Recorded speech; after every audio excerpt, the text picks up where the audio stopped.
नमस्कार। आज हम बात कर रहे हैं एक बिल्कुल नई web series the birds of Bollywood के बारे में। और ख़ास तौर पर इसके ताज़ा रिलीज़ हुए गाने बदली सी हवा है पर।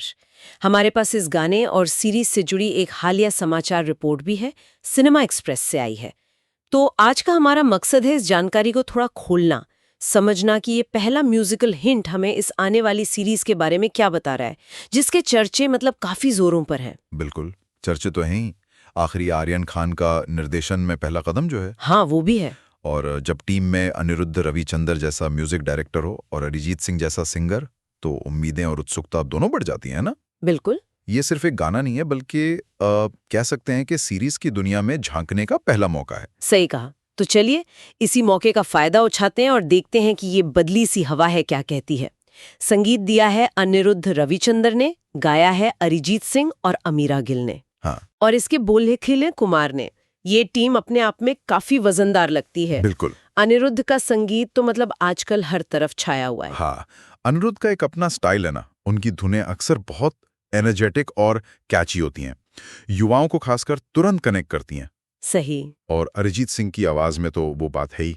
अमीरा गिल के साथ एक फ्रेशनेस लाता है। हाँ। और कुमार के बोल वो आमतौर पर सीधे होते हैं, मतलब दिल को छूने वाले। तो म्यूजिकल पैकेजिंग तो काफी मजबूत दिख रही है।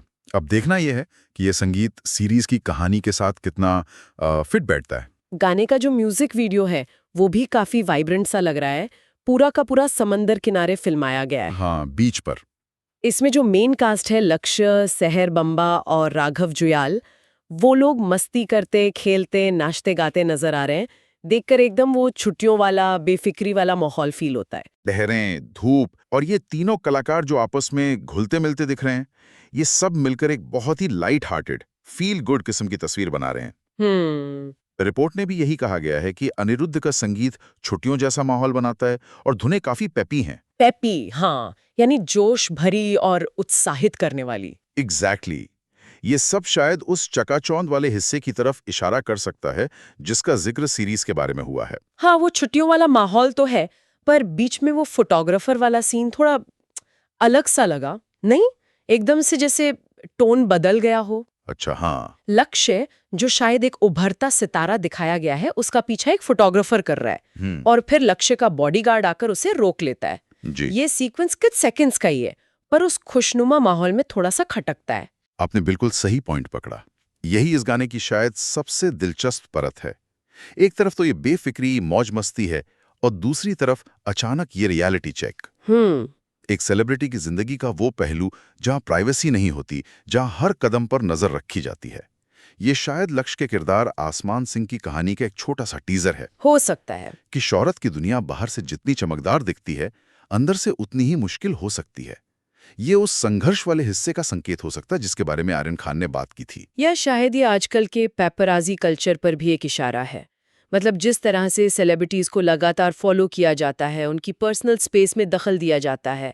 हो सकता है सीरीज इस पहलू को भी छुए। ये भी एक संभावना है। बिल्कुल, बॉलीवुड पर बनी कहानी में पैपराजी कल्चर का जिक्र आना तो स्वाभाविक भी लगता है। ये छोटा सा सीन कई मतलब निकाल सकता है। इसके अलावा वीडियो में वो तीनों बीच पर वॉलीबॉल खेलते हुए और दूसरे गेम्स खेलते हुए भी नजर आते हैं। हाँ हाँ, वीडियो के अंत में लक्ष्य और सहर समंदर किनारे सनसेट देख रहे हैं। ये तो साफ तौर पर एक रोमांटिक एंगल की तरफ इशारा कर रहा है। बिल्कुल। सहर का किरदार जो अजय तलवार यानी बॉबी देओल की बेटी है, और लक्ष्य का किरदार जो एक आउटसाइडर है, इनके बीच की प्रेम कहानी भी कहानी का एक अहम हिस्सा होगी शायद। निश्चित रूप से ये केमिस्ट्री वाला हिस्सा महत्वपूर्ण है। किरदारों के आपसी रिश्ते, दोस्ती, प्यार, शायद आगे चलकर टकराव भी यही कहानी को आगे बढ़ाएंगे। ये गाना इन रिश्तों की नींव रखता हुआ दिख रहा है, खासकर लक्ष्य और शहर के बीच के वो शुरुआती आकर्षण को। लेकिन सवाल वही है, क्या ये रिश्ता भी उतना ही सीधा साधा रहेगा जितना इस गाने में दिख रहा है? ये तो वक्त बताएगा। अच्छा, अब गाने से हटकर अगर सीरीज के ओवरऑल टोन और कहानी पर आए, तो रिपोर्ट में सीरीज के प्रीव्यू का भी जिक्र है।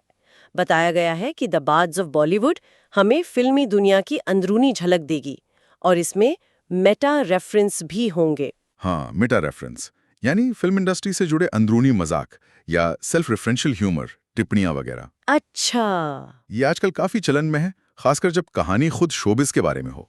ये कहानी को एक मजेदार और शायद थोड़ा सटायरिकल टच दे सकता है। ये देखना दिलचस्प होगा कि ये मेटा रेफरेंस कितने गहरे जाते हैं। क्या वो सिर्फ हल्के फुल्के होंगे या इंडस्ट्री की किसी असलियत पर कटाक्ष भी करेंगे? ये मेटा रेफरेंस वाली बात वाकई में इंटरेस्टिंग है। क्या लगता है ये सिर्फ इंडस्ट्री के लोगों के लिए इनसाइड जोक्स टाइप होंगे या आम दर्शक भी इनसे कनेक्ट कर पाएंगे? कहीं ऐसा ना हो कि ये कहानी को बहुत ज्यादा इनसाइड बॉलीवुड बना दे। देखिए, ये नाजुक बैलेंस आर्टमेन वाली बात होती है। अच्छे मेटा रेफरेंस वो होते हैं जो कहानी के कॉन्टेक्स्ट में फिट बैठें और ब्रॉडर ऑडियंस को भी समझ आए, भले ही वो उसका हर छोटा मतलब न पकड़ पाएं। अगर ये सिर्फ इंडस्ट्री के अंदरूनी मजाक बनकर रह गए तो कहानी का दायरा थोड़ा सिमट सकता है। लेकिन अगर ये इंडस्ट्री के काम करने के तरीके, उसकी विडंबनाओं या उसकी चमक दमक के पीछे की सच्चाई पर टिप्पणी करते हैं तो ये कहानी को और मजबूत बना सकते हैं। और मुख्य कहानी जैसा रिपोर्ट बताती है, वो लक्ष्य के किरदार आसमान सिंह की है। वो एक बाहरी व्यक्ति है, मतलब नॉन फिल्मी बैकग्राउंड से आया है और सुपरस्टार बनने का सपना देखता है। ये तो बॉलीवुड की एक जानी पहचानी क्लासिक कहानी लगती है, आउटसाइडर का स्ट्रगल और उसका टॉप तक पहुंचना। बिल्कुल, ये रैग्स टू रिचेस या आउटसाइडर मेक्स इट बिग वाली कहानी हमेशा से दर्शकों को पसंद आती है। इसमें एक अंडरडॉग अपील होती है। हाँ, लेकिन आज के दौर में जब नेपोटिज्म और इनसाइडर आउटसाइडर की बहस इतनी गर्म है, तब इस कहानी को कैसे पेश किया जाता है ये देखना अहम होगा। क्या ये सिर्फ एक हीरो की जीत की कहानी होगी या ये सिस्टम की मुश्किलों और चुनौतियों को भी ईमानदारी से दिखाएगी? ये एक अहम सवाल है, बिल्कुल। और कहानी में सिर्फ हीरो ही नहीं है, दूसरे किरदार भी काफी दमदार लग रहे हैं। राघव जुयाल का वो जिंदा दिल दोस्त वाला रोल, हाँ, बॉबी देओल एक घमंडी सुपरस्टार अजय तलवार के रोल में, हाँ, और सहर बम्बा अजय की बेटी और आसमान की प्रेमिका, ये किरदारों का ताना बाना तो क्लासिक बॉलीवुड ड्रामा का मसाला तैयार करता दिख रहा है। बिल्कुल। आउटसाइडर हीरो, एस्टैब्लिश्ड लेकिन अहंकारी इनसाइडर जो शायद विलेन हो, और उन दोनों के बीच फंसी हीरोइन। हाँ, ये समीकरण बहुत पोटेंशियल रखता है। बॉबी देओल को एक अहंकारी सुपरस्टार के रोल में देखना मजेदार होगा, खासकर उनके अपने करियर के उतार चढ़ाव के कॉन्टेक्स्ट में। सही। अजय तलवार का किरदार आसमान सिंह के रास्ते का सबसे बड़ा रोड़ा बन सकता है, और सहर का किरदार वो इन दोनों पुरुषों के बीच पुल का काम भी कर सकता है और टकराव का कारण भी। ये रिश्ते कहानी में कई नाटकीय मोड़ ला सकते हैं। आर्यन खान ने खुद सीरीज के बारे में एक बयान दिया है जो रिपोर्ट में है। उन्होंने कहा है, कोट अनकोट, मैं एक ऐसी दुनिया बनाना चाहता था जो जीवंत लगे, चकाचौंध और संघर्ष का मिश्रण हो, जहां महत्वाकांक्षा चमकती है, अहंकार टकराते हैं और कुछ भी वैसा नहीं होता जैसा दिखता है। ये शब्द काफी कुछ कह जाते हैं ना? यकीनन ये बयान सीरीज के इरादों को साफ करता है। चकाचौंध और संघर्ष का मिश्रण ये दिखाता है कि कहानी सिर्फ ग्लैमर पे फोकस नहीं करेगी, बल्कि उसके पीछे की मेहनत, राजनीति और मुश्किलों को भी सामने लाएगी। अहंकार टकराते हैं, ये साफ इशारा है कि इंडस्ट्री के पावर डायनामिक्स और ईगो क्लैशेस कहानी का अहम हिस्सा होंगे। और सबसे महत्वपूर्ण, कुछ भी वैसा नहीं होता जैसा दिखता है। ये लाइन पूरी सीरीज के लिए एक सस्पेंस और अनिश्चितता का माहौल बनाती है। तो अगर कुछ भी वैसा नहीं दिखता जैसा है, तो क्या हम इस गाने बदली सी हवा है पे वापस आ सकते हैं? ये जो इतना खुशमिजाज, इतना हल्का फुल्का गाना है, क्या ये भी एक तरह का भ्रम है, एक मुखौटा? क्या इसकी सतह के नीचे कुछ और छिपा है? ये बिल्कुल संभव है। जैसा आपने पहले भी बात की, हो सकता है ये गाना कहानी की शुरुआती दौर को दिखाता हो, जब सब कुछ नया और अच्छा लगता है, संघर्ष शुरू होने से पहले। हाँ, ये हो सकता है। या फिर ये जानबूझकर एक कॉन्ट्रास्ट पैदा करने के लिए इस्तेमाल किया गया हो, मतलब बाहरी चमक दमक के पीछे छिपी असलियत को और ज्यादा उभारने के लिए। ये भी हो सकता है कि ये गाना किरदारों के निजी खुशनुमा पलों को दिखाता हो, जो उन्हें इंडस्ट्री के दबाव और अंधेरे पहलुओं से थोड़ी देर के लिए राहत देते हैं। आर्यन की वो लाइन, कुछ भी वैसा नहीं होता जैसा दिखता है, वो इस गाने पर भी लागू हो सकती है। शायद गाने के बोलों में या संगीत की बारीकियों में कोई ऐसा इशारा हो जो पहली बार में पकड़ में ना आए। ये एक दिलचस्प एंगल है सोचने के लिए। अच्छा, अब थोड़ा पर्दे के पीछे की टीम पर नजर डालते हैं। जैसा हमने शुरू में कहा, आर्यन खान सिर्फ निर्देशक ही नहीं बल्कि इस सीरीज के शो रनर भी हैं। हाँ। और उनकी माँ गौरी खान इसकी निर्माता हैं। तो ये रेड चिलीज एंटरटेनमेंट का प्रोजेक्ट है। गौरी खान का बतौर निर्माता जुड़ना और रेड चिलीज का बैनर, ये इस प्रोजेक्ट को तुरंत एक बड़े स्केल और विजिबिलिटी देता है। ये आर्यन खान के लिए एक बड़ा लॉन्च पैड है, लेकिन साथ ही ये उनके ऊपर उम्मीदों का भारी बोझ भी डालता है। हाँ, वो तो है। शाहरुख खान के बेटे होने के नाते तुलनाएं तो होंगी ही। देखना यह है कि वो अपनी खुद की पहचान एक निर्देशक के तौर पर कैसे बनाते हैं, खासकर जब प्रोडक्शन उनके अपने परिवार का है। क्या उन्हें पूरी क्रिएटिव आज़ादी मिली होगी या परिवार का साया उनके विजन पर हावी रहेगा? ये सवाल तो रहेगा। ये तो सीरीज देखकर ही पता चलेगा। कास्टिंग की बात करें तो लिस्ट काफी लंबी और प्रभावशाली है। लक्ष्य, सहर, राघव और बॉबी देओल के अलावा मनोज पाहवा, मोना सिंह, मनीष चौधरी, अन्या सिंह, विजयंत कोहली, रजत बेदी और गौतमी कपूर जैसे कई जाने-माने और मंझे हुए कलाकार भी हैं। ये कास्टिंग का मिक्सचर वाकई ध्यान खींचता है।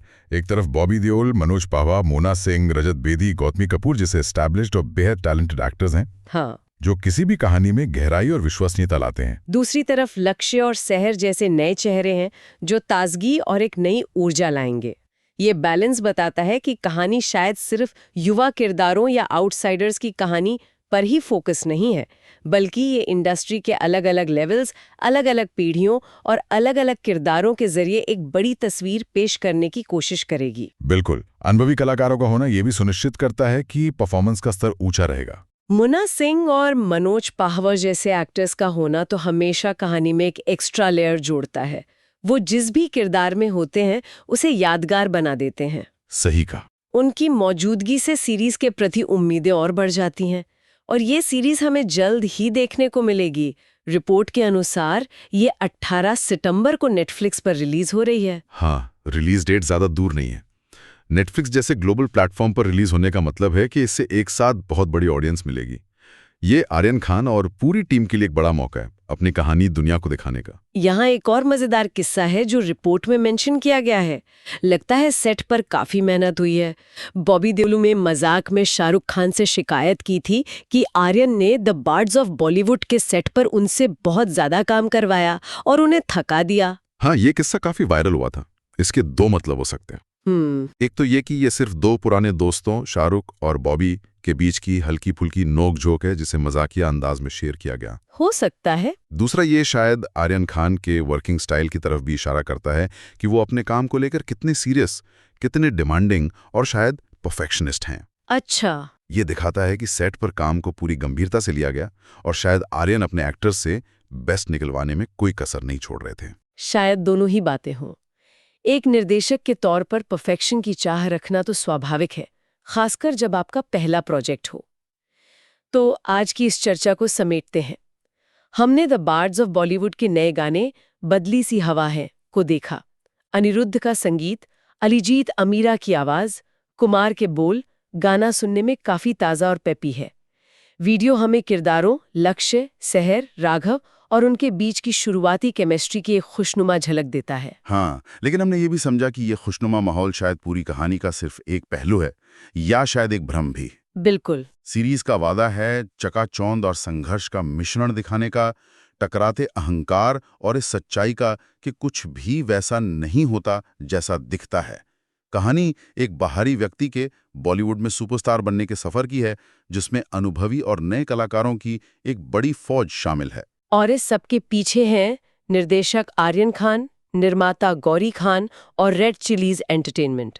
सीरीज 18 सितंबर को नेटफ्लिक्स पर आ रही है। बिल्कुल, और ये सारी जानकारी हमें एक बुनियादी सवाल पर लाके खड़ा करती है।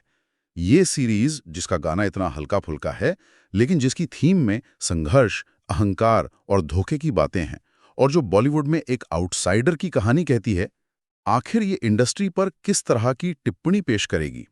क्या ये सिर्फ एक मसाला एंटरटेनर बन के रह जाएगी या ये बॉलीवुड की ग्लैमरस दुनिया के पीछे की सच्चाइयों पर एक साहसी और ईमानदार नजरिया भी पेश करेगी? क्या ये गाना बदली सी हवा है उस आने वाले तूफान से पहले की शांति है या सिर्फ एक खूबसूरत छलावा? सही कहा। द बार्ड्स ऑफ बॉलीवुड का असली चेहरा क्या होगा? एक रंगीन सपना या एक कड़वी हकीकत का आईना? इसका जवाब जानने के लिए हमें 18 सितंबर का इंतजार करना होगा। लेकिन एक बात तय है, इस गाने और इससे जुड़ी बातों ने उत्सुकता काफी बढ़ा दी है। ये देखना वाकई दिलचस्प होगा कि आर्यन खान अपनी पहली उड़ान में इन सभी उम्मीदों और कॉन्ट्रडिक्शंस को कैसे संभालते हैं।